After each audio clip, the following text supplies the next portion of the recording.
Mon mari m'a trompée. Alors je l'ai dit à tout le monde. Rien ne va pour lui en ce moment. Et il s'en fiche complètement. Je suis enceinte de 7 mois maintenant. Mais quand j'avais 5 mois, j'ai découvert qu'il me trompait alors que j'étais à l'hôpital avec une pneumonie. Il est adopté, mais connaît sa famille biologique. Je l'ai dit à sa famille adoptive, à sa famille biologique, à ma famille, à mes amis, à ses amis, etc. Beaucoup de choses ont été révélées quand je l'ai découvert. J'ai découvert qu'il avait trompé toutes les petites amies qu'il avait eues. Je suis maintenant amie avec ses ex, à qui il a également menti sur tout. Il m'a dit qu'il n'était pas en contact avec elles et qu'elles ont découvert mon existence lorsque sa mère est décédée et que j'étais dans sa nécrologie parce que, choc, c'est ma belle-mère. Il dit que j'ai ruiné sa vie. Je veux bien. Il se cache comme un lâche. Il ne répond aux messages de personne. Il a essayé de dire à ma mère qu'il avait parlé à un avocat et je l'ai fait se sentir coupable de ne pas être heureux quand il a mentionné, ce qui n'est jamais arrivé. En fait, quand je lui ai demandé s'il me trompait, il a juré sur la tombe de sa mère qu'il ne me trompait pas, un mensonge. Il y a tellement de choses dans cette histoire, mais je ne comprends pas comment certaines personnes peuvent faire ça. Il voulait sa femme parfaite et ses enfants, et sa petite amie à côté. Il n'allait jamais me quitter, et maintenant il ne répond pas à mon avocat spécialisé en divorce. Je veux qu'il sorte de ma vie, car il était si malheureux. Mais soudain, il est trop occupé pour le divorce qu'il prétend vouloir, ou a commencé à prétendre quand je l'ai mis à la porte. Quand je lui ai dit de partir parce qu'il me trompait, il m'a dit qu'il était malheureux depuis longtemps et qu'il avait parlé à un avocat il y a un mois mais qu'il ne savait pas comment me le dire. Alors il m'a trompé et a menti pour le cacher pendant des semaines. Il voulait le bébé dont je suis enceinte, je n'en voulais pas d'autre pendant encore 2 ans. Mais maintenant que nous ne sommes plus ensemble, il dit que c'est mon choix et que je peux avoir la garde complète. Il est en colère contre moi parce que sa partenaire trompait aussi son petit ami et je l'ai dit à ce petit ami. Apparemment, parce que j'ai fait ça, mon mari n'a pas à s'excuser pour ce qu'il m'a fait parce que j'essaie de ruiner sa vie et celle de sa nouvelle petite amie. Il a dit qu'il n'était pas désolé, qu'il ne le regrettait pas et qu'il avait accepté ce qu'il avait fait et que j'avais besoin de m'en remettre. Mais il ne peut même pas dire les mots « j'ai été infidèle ». Mais juste tu ne connais pas mon point de vue et j'ai accepté ce que j'ai fait. Je veux qu'il souffre comme moi. Et il n'a personne. Mais je sais qu'il s'en fiche parce qu'il a déformé les choses dans son esprit pour se justifier parce que j'ai dit à tout le monde ce qu'il a fait si clairement que je suis maintenant, la méchante. S'il avait une bonne raison, il le dirait à toute sa famille pour qu'ils ne le détestent pas. Mais au lieu de cela, il bloque leur numéro. Il sait qu'il ne peut mentir à personne qui peut me le demander parce que j'ai toutes les preuves et tout ce qu'il dit. Je peux le réfuter donc il ne dit rien. Pourtant, il insiste sur le fait qu'il n'a pas tort. Je sais vraiment comment les choisir. Maintenant, je suis une mère célibataire de 2 enfants. Plus d'informations provenant de l'auteur dans les commentaires. C'est un putain d'enfant, c'est mieux pour toi. Je l'aurais dit à tout le monde aussi. J'avais l'impression que si je ne le faisais pas, cela lui donnerait une chance de me convaincre que c'était ma faute, d'une manière ou d'une autre. Maintenant, j'ai même sa famille qui me soutient et qui me dit de ne jamais le reprendre, et honnêtement, cela m'aide beaucoup à ne pas m'effondrer et à essayer de le réparer pour que ma famille puisse être entière. Son frère s'est connecté à son Facebook et a publié un message sur ce qu'il avait fait. Alors il a supprimé son Facebook le lendemain matin. Quand on s'est mis ensemble, je lui ai dit que tromper était inacceptable pour moi. Pas de pardon. Il a dit qu'il comprenait parce qu'il avait été trompé. Mensonge. Je ne savais pas qu'il avait une petite amie quand on s'est mis ensemble. Je ne comprends toujours pas comment il a pu penser que c'était acceptable d'une manière ou d'une autre. Sur la base de nouvelles preuves, je crois que l'autre partenaire était au courant de mon existence et qu'ils avaient une sorte d'accord du type. Nous avons tous les deux des partenaires, donc nous avons tous les deux quelque chose à perdre. Mais lorsque je lui ai envoyé un premier message, après qu'elle ait arrêté de m'ignorer les 2 premiers jours, elle a dit « Il dit qu'il divorce de toi et que le bébé n'est pas le sien. » Mise à jour, 7 mois plus tard. C'est une sorte de petite mise à jour, mais j'étais excitée et je me suis souvenue de ce compte. Alors je voulais dire que vous n'avez pas besoin d'être guéri pour que les choses s'améliorent. De bonnes choses peuvent encore arriver même si vous êtes triste. Jusqu'à présent, j'ai eu une augmentation de salaire au travail, et l'année prochaine, je serai promue et je reprendrai mon propre magasin avec une autre augmentation de salaire. Je sors plus et je m'amuse. J'ai des billets de concert et des billets de hockey qui me font très plaisir. J'ai eu mon fils en octobre, et en janvier j'ai commencé à manger plus sainement et j'ai perdu 9 kilos jusqu'à présent. Je vois quelqu'un, en quelque sorte. Nous sommes exclusifs, par accident. Nous avons juste arrêté de voir les autres personnes en faveur de l'autre pour nous faire plaisir.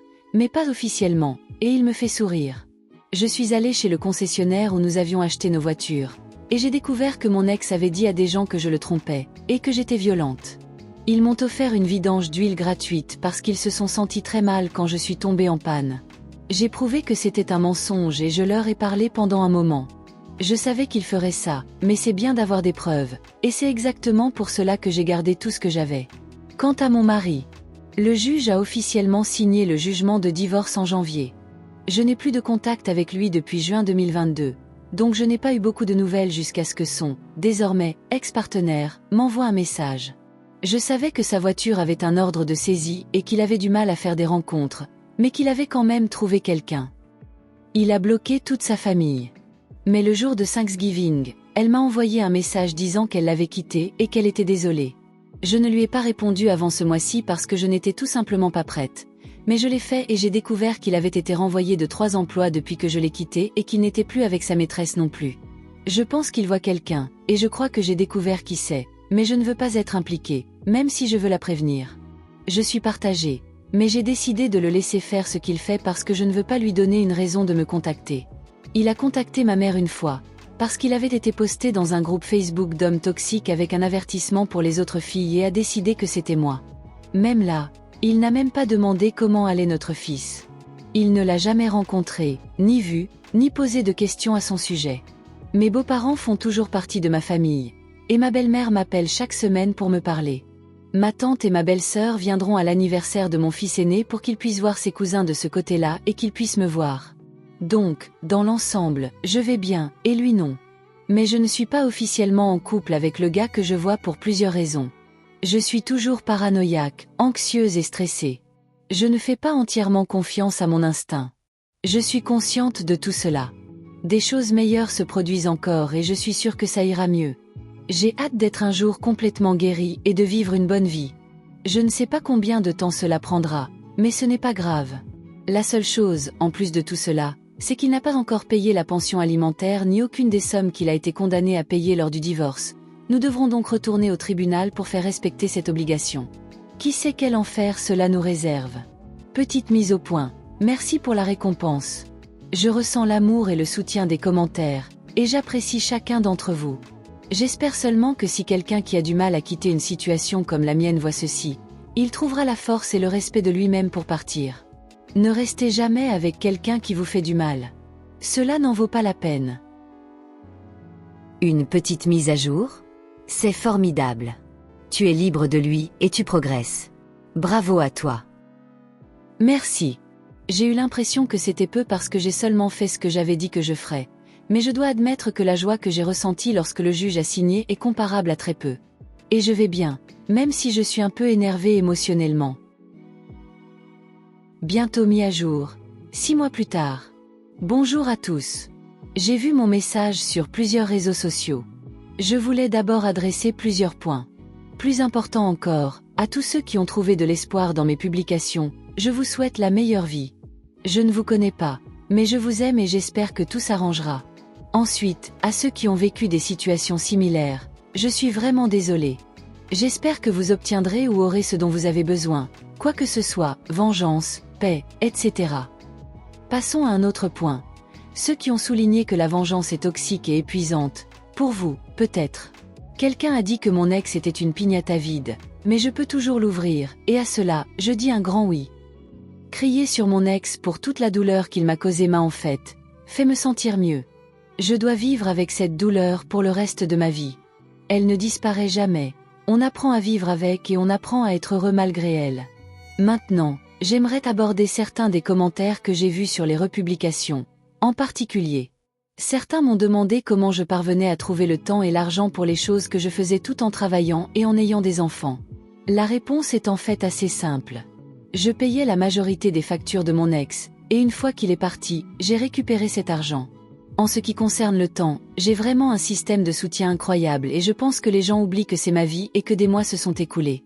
J'allais à un concert par mois et ma famille gardait mes enfants. Ils m'accompagnent à tout ce qui est adapté aux enfants, matchs de hockey, sorties shopping avec des amis, dîner. Mon travail est de 9h à 18h 5 jours par semaine. En fait, j'ai ri très fort lorsque des gens ont remis en question notre concessionnaire automobile. C'était hilarant, et aussi valable. Vous avez raison, ça a l'air faux. J'ai simplifié l'interaction pour le poste. En gros, mon ex aime traîner chez le concessionnaire. Quand nous nous sommes rencontrés, il m'a présenté aux gens là-bas. J'ai dû y aller pour voir si je pouvais refinancer ma voiture, mon ex est cosignataire, et j'avais besoin qu'il vérifie ma voiture pour quelque chose, je ne m'en souviens plus maintenant, et il me regardait bizarrement et se comportait plutôt grossièrement et froidement. J'ai mis 2 et 2 ensemble et je les ai confrontés, leur demandant si mon ex était passé et ce qu'il avait dit. Ils ont dit la vérité, c'était peut-être pas professionnel. J'ai remis les choses au clair. J'ai pleuré parce que je suis aussi cosignataire de sa voiture et j'ai découvert que je ne pouvais pas refinancer parce que mon crédit a chuté de 200 points parce qu'il a décidé d'arrêter de payer pour sa voiture. À la fin du rendez-vous, ils m'ont dit que j'avais aussi besoin d'une vidange d'huile, et ils l'ont fait parce que j'avais l'impression d'avoir besoin d'une pause. Honnêtement, c'était sympa. Être mère célibataire est difficile. Je comprends que beaucoup aient du mal à accoucher, à vivre avec la grossesse et à se rétablir. Ce n'est pas mon expérience. Avec mon deuxième bébé, celui de mon ex, j'ai poussé pendant 10 minutes sans pleurer et je me suis littéralement sentie bien après. J'ai poussé pendant 1 heure sans pleurer non plus. Je mentionne cela parce qu'il semblait impossible à certains que je puisse faire des choses tout en étant mère avec un nouveau-né. Je me sentais bien. Et en plus je suis restée à la maison pendant 3 mois pour créer des liens. Je ne mentionne pas vraiment mes 2 enfants dans ces articles parce que les articles ne les concernaient pas. Et honnêtement, je ne voulais pas dire à un groupe d'étrangers ce que je fais avec mes enfants. Vous n'avez pas vraiment besoin de savoir que je fais des sorties à la bibliothèque ou à la ferme ou que mon bébé franchit des étapes très tôt, etc. Travail. L'augmentation que j'ai obtenue s'est étendue à toute l'entreprise. La promotion est due au fait que mon patron actuel part à la retraite. Je prends donc sa place et quelqu'un sera embauché pour prendre ma place. Cela a bien marché. Ma relation. J'ai vu des gens me larguer de toutes les manières possibles à cause de celle-là. S'il te plaît, comprends que nous ne sortons pas ensemble. C'est de la copulation, avec une sorte d'amitié inattendue, et exclusive seulement parce que nous avons arrêté de voir d'autres personnes. Nous n'en avons pas vraiment parlé. Je suis pleinement consciente qu'être en couple n'est pas pour moi. Je ne sais même pas si je veux une vraie relation avec ce type et nous couchons techniquement ensemble depuis 1 an maintenant. S'il te plaît, ne parle pas du fait que je ne suis pas prête pour une relation ou que j'en ai parlé plus que de mes enfants. Je n'en suis pas dans une, et je n'ai pas choisi une relation plutôt que des enfants, je ne voulais juste pas parler des enfants. J'ai posté un tas de captures d'écran parce que la seule chose que je ne supporte pas, c'est d'être traitée de menteuse, même indirectement. C'est vrai. Certaines parties sont simplifiées, mais ça fait vraiment mal et je serais bien trop gênée d'inventer quelque chose quand je n'y suis pas obligée. Merci. Enfin, je ferai une autre petite mise à jour début novembre et une bien plus importante après cela, une fois que le tribunal sera vraiment en session. Bébé aura un enfant octobre et c'est à ce moment-là que je porterai plainte, et je ferai une mise à jour et évacuerai la situation. Cela me fait du bien d'écrire mes pensées, mes sentiments et mes situations et de les envoyer dans le vide de manière anonyme. Bien sûr, quelqu'un de proche de moi pourrait facilement reconnaître cette histoire mais... Tout est vrai et je n'ai rien fait de mal donc je ne m'en inquiète pas vraiment. PS. À la personne qui m'a dit que je devrais me mettre à écrire. Merci. J'étais une fan de Wattpad à l'époque, alors je l'ai fait à un moment donné. J'ai trouvé ça drôle. De plus, Starbell Babybena, dans les commentaires, tu as dit que tu aurais aimé que ce soit réel. J'ai eu l'impression que tu avais peut-être besoin d'un peu d'espoir dans ta vie, et c'est la principale raison pour laquelle j'ai écrit ceci. J'ai posté les captures d'écran parce que tu as l'air adorable et si tu as besoin que cette histoire soit réelle pour que tu puisses voir que parfois nous pouvons réussir malgré, pas malgré, mais en dépit, la douleur que nous traversons. Ma vie est aussi réelle que possible. Quant à Si comme Cat, si tu as besoin de parler à quelqu'un, envoie-moi un message. Je sais que je semble bien ajustée et confiante ici, mais c'est difficile. Je ne veux pas me concentrer sur le mauvais côté de ces messages parce que je trouve que cela n'aide pas ma guérison. Je parle du mauvais côté avec des amis. Je suis toujours très affectée, et si tu as besoin de parler à quelqu'un qui a vécu et traversé cette épreuve, fais-le moi savoir. Merci d'avoir écouté cette story. Faites-le moi savoir dans les commentaires. Si vous êtes d'accord avec la communauté, qu'auriez-vous fait dans cette situation? Et pour ceux qui sont restés jusqu'à la fin, je vous en remercie. Si vous aimez ce type de contenu, n'hésitez pas à mettre un pouce j'aime à la vidéo et à vous abonner si vous ne l'avez pas déjà fait. Prenez soin de vous et de vos proches. À très bientôt.